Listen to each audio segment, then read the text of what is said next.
The tumbling Chinese economy is giving way to terrible cascade effect. Triggered by the Evergrande crisis, the Chinese real estate bubble is in a big trouble. Several more Chinese real estate giants are nearing collapse and default, and the repercussions are being felt not just by the Chinese, but the rest of the world as well.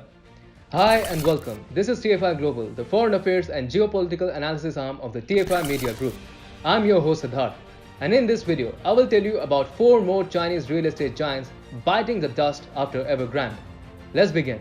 The domino effect of the falling of Chinese companies is in full swing, as one after another, 4 Chinese real estate companies have toppled. According to a report, Modern Land China has become the latest developer from Asia's largest economy to miss a dollar bond payment, underscoring the stress spreading across the sector as the property balloon burst at the time when Beijing was at its most vulnerable. According to a filing on Tuesday with the Singapore Stock Exchange where the bond is traded, the corporation failed to pay interest and principal on a $250 million bond. This month, Fantasia Holdings, Cynic Holdings, and China Properties have all defaulted on offshore notes, while the China Evergrande Group narrowly avoided defaulting a few weeks back by making a coupon payment on time. As liquidity concerns intensify amid mounting maturities, as per reports, global rating agencies have already lowered the scores of a record 44 Chinese developers this month. Earlier, Modern Land dropped a plan to extend the bond's repayment period, and trading its stock and debt securities were delayed until the company made another announcement. The trade embargo is still in effect according to the newest declaration. The fact that the Singapore Stock Exchange will also face the pressure of this fall means that other countries are now going to suffer for the bad policies of Xi Jinping. Evergrande was in talks to sell a 50.1% stake in its Evergrande Property Services unit to a smaller rival, that is Hobson Development Holdings. Evergrande was once China's top-selling developer and is now suffering under more than $300 billion in debt.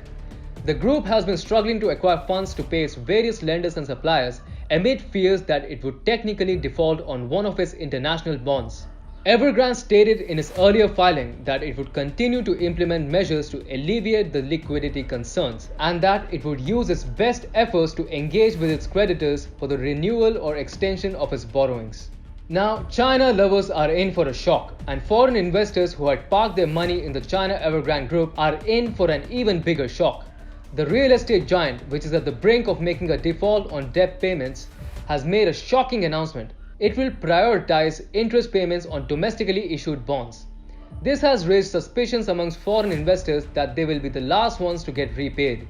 Hengda, Evergrande's primary unit in mainland China, has announced that it will pay coupons worth $19 million on its October 2025 bond. The announcement came as a shock for foreign investors, as the real estate giant has failed to meet 3 rounds of bond interest payments in the offshore market worth $277 million since late last month. Authorities' regulatory assault on Chinese developers has locked down finance options for developers who are seeking to rein in excessive debt before it triggers a financial disaster. Companies can only increase borrowings provided their balance sheets match the so-called 3 red lines regulations, which include net gearing, liquidity, and other criteria.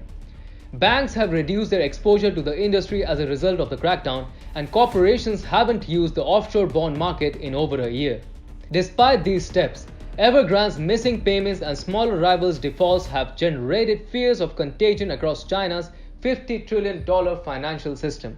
According to S&P Global Ratings, developers are expected to redeem 480 billion yuan in domestic and offshore bonds over the next year, accounting for over a quarter of their free cash reserves. According to brokerage CGS-CIMB, the first significant round of maturities is expected in January, with around $6.2 billion in offshore debts due for repayment. Now, with the fall of the 4th real estate giant and Evergrande also being a lost cause, China's financial institutions are facing a fierce heat.